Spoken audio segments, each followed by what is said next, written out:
हीरा music present गाय लूट ली गोलू बाबू मीरगंज गोलू बाबू मीरगंज गोलू बाबू मीरगंज थोड़ा डीजे वाला मजा पूरा लूट ली। ओखरी में धान पूरा कूट दही सुना कूट दही। ओखरी में धान तोरा कूट दही सुना कूट दही। छौरा डीजे वाला जनरेटर वाला मजा पूरा लूट ली। छौरा डीजे वाला मजा पूरा लूट ली। ओखरी में धान तोरा कूट दही सुना कूट दही। ओखरी में धान तोरा कूट दही सुना कूट दही।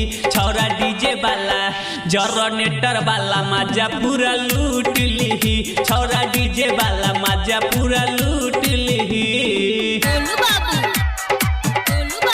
मीरगंज गोलू बाबू मीरगंज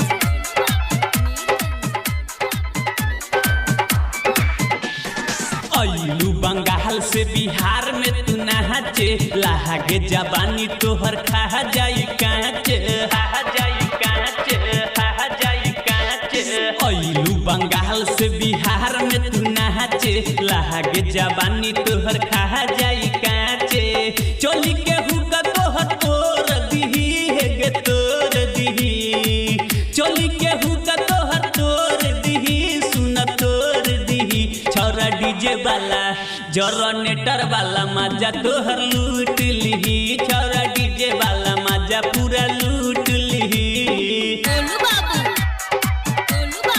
मीरगंज गोलू बाबू मीरगंज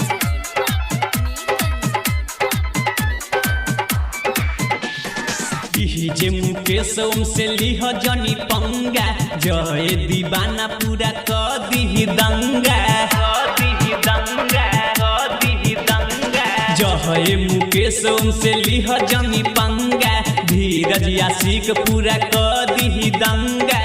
गोली के मुख पर चूस ली सुना चूस ली। बंदूक के नोख पर चूस ली सुना चूस ली।